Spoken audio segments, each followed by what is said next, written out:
रायगडच्या सुधागड तालुक्यातील नेरे गावाच्या बस स्टॉपजवळ एका अत्यंत धक्कादायक आणि कायदा व सुव्यवस्थेचं वाभाडे काढणाऱ्या घटनेत गावातील कायदा सांभाळणाऱ्या पोलीस पाटलांवर जीवघेणा हल्ला करण्यात आल्याची घटना उघडकीस आली आहे।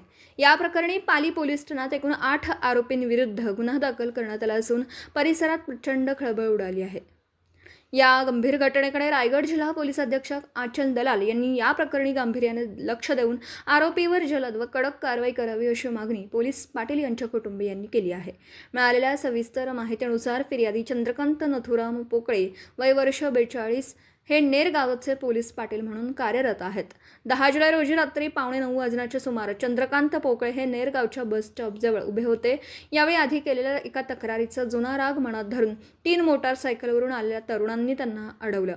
त्यामध्ये अनिकेत अनंत पाठारे याने आपल्या हातातील लोखंडी रॉडने पोलीस पाटलांच्या कपाळावर आणि हातावर जोरदार वार करून त्यांना गंभीर दुखापत केली, तर दुसरा तरुण रोहन रोहिदास राऊत याने लोखंडी रॉडने त्यांच्या डोळ्यावर व पोटावर मारहाण केली।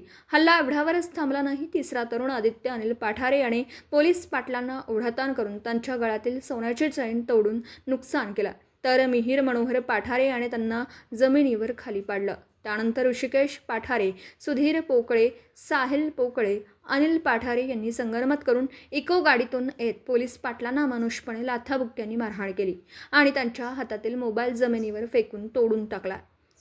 तसेच चंद्रकांत पोकळे यांच्या खिशातील 5,500 रुपये झटापटीत खाली पडून नुकसान झालं। या हल्ल्यात पोलीस पाटील गंभीर जखमी झाले असून त्यांच्यावर अलिबाग येथील शासकीय रुग्णालयात उपचार सुरू आहेत। या प्रकरणी पाली पोलीस ठाण्यात विविध कलमांखाली गुन्हा दाखल करण्यात आला आहे। दरम्यान मारहाण करणाऱ्या तरुण गटातील व्यक्तींनी देखील पोलीस पाटील चंद्रकांत पोकळे यांच्या विरोधात शिवीगाळ केल्याची जांभूळपाडा दूरक्षेत्र पोलीस स्थानकात तक्रार दाखल केली आहे।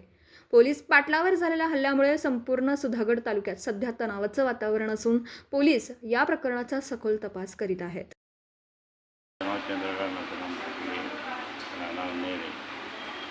मी पोलीस पाटील मी परळीतून शाळा 8:45 वाजता 8:45 वाजता घरी जात असताना माझ्याच गावातील 8-9 तरुणांचा गोरखा माझ्या बाईक घेऊन माझ्या समोर आले आणि मला अवश्य वाटत शिवीगाळ केली आणि त्यांच्या हातात असलेल्या रॉडने मला मारायची सुरुवात केली।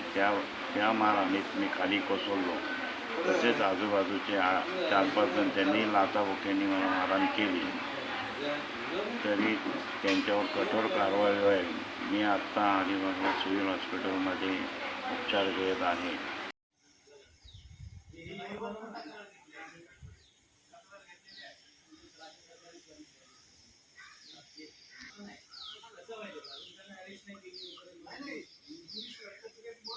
पर्यंत जाईपर्यंत परवा रात्री काय झालं?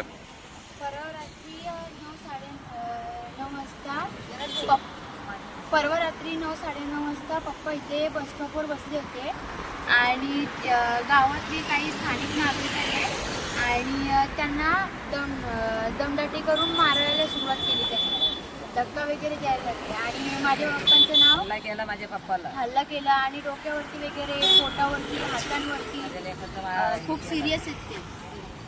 आता ते अलिबागला सिव्हिल हॉस्पिटलमध्ये ॲडमिट आहेत आणि म्हणजे ते गावातनं आले आणि त्यांच्यावर दमदाटी वगैरे करायला लागले। आज सकाळीच आमच्यावर धमकी देण्यात आली, आमच्यावर दमदाटी करण्यात आली। तुम्ही कोण आहेत?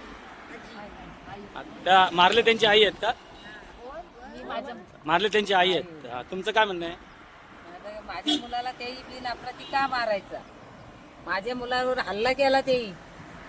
माझ्या मुलगा कुणाच्या भांडणात नाही, इथं बसलेला बस स्टॉपला त्यांनी मारला या लोकांनी, आमच्या गावातल्या स्थानिक गावकऱ्यांचं काय म्हणणं आहे? स्थानिक गावकऱ्यांचं काय म्हणणं आहे? ते गावचे पोलीस पाटील होते, आज त्यांच्यावर हल्ला होता। ते सर्वसामान्य नागरिकांना पण धोका आहे ना त्यांच्यावर, त्यांना न्याय मिळायला पाहिजे। आज पोलीस पाटील मला उद्या म्हणजे तुमचं म्हणणं आहे की नागरिक पण सुरक्षित नाहीये? ठीक आहे।